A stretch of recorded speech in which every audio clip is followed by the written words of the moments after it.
best quality wood he could find, and it showed. He took off his blue suit jacket and draped it over the back of his chair. He loosened his tie, then ran a hand through rust-colored hair heavily streaked with white. "What's with the Levines?" "It's not the Levines, Peter. It's Jonathan's in-laws, the Liebers, Raisy's family. There's been a terrible incident. His brother-in-law, Ephraim, was found dead." "Oh, no. Murdered, Peter. They found him in some seedy hotel room in Upper Manhattan. To add to the confusion, he was with his 15-year-old niece, his brother's daughter. Now she's missing. The family's in shambles." "When did all this happen?" "I just hung up with Jonathan about 5 minutes before you came home. I think they found the body around 3 hours ago." Decker looked at his watch. "Around 4 p.m. New York time?"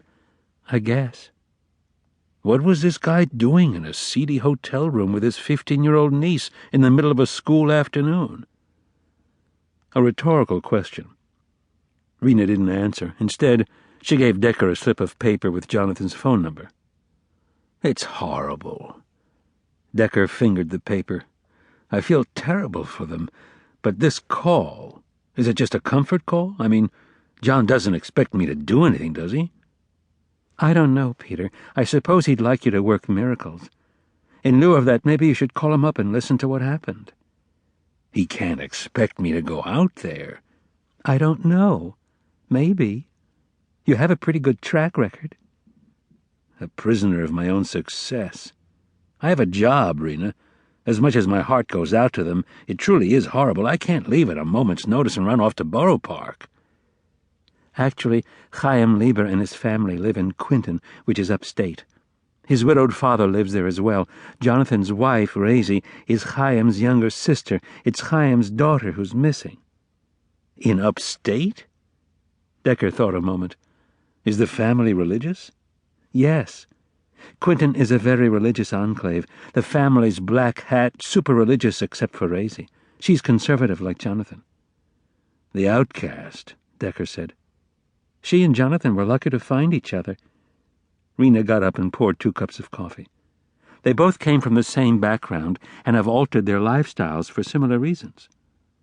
"And her father lives in Quinton by himself?" "I believe so. Raisy's mother died around 10 years ago. Don't you remember their talking about her memory at Jonathan's wedding?"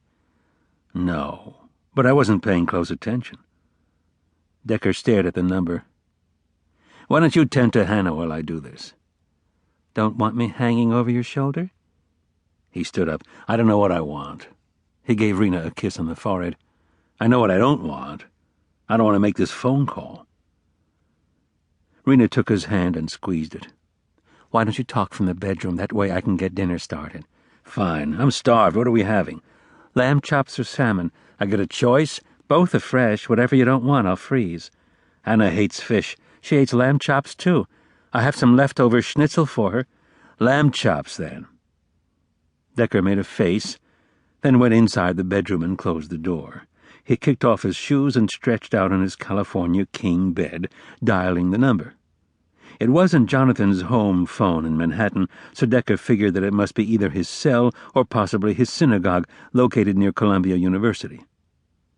His half-brother was a conservative pulpit rabbi. On the 6th ring, he answered. "John," Decker said. "Akiva!" A loud whoosh of air. "Thank you so much for calling." "My God, Rena just told me. That's terrible. You must be going through hell." "Not as bad as my wife's family. At this point, we're all shell-shocked." "I'm sure you are. When did this happen?" "About 3 hours ago, about 4 o'clock here." "Jeez. And what do the police say?" "Not much of anything. That's the problem. What does that mean?" "It means they probably don't know much." "Or aren't telling us anything." "That could be.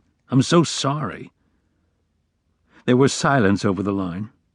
Jonathan said, "You didn't ask how it happened." "If you want to tell me the details, I'm here." "I don't want to burden you." But that's exactly what he was going to do. "Tell me what's going on, John. Start at the beginning. Tell me about the family." "Oh, my." A sigh. "Raisy comes from a family of 5, 2 boys, 3 girls. Both of her brothers are older. Chaim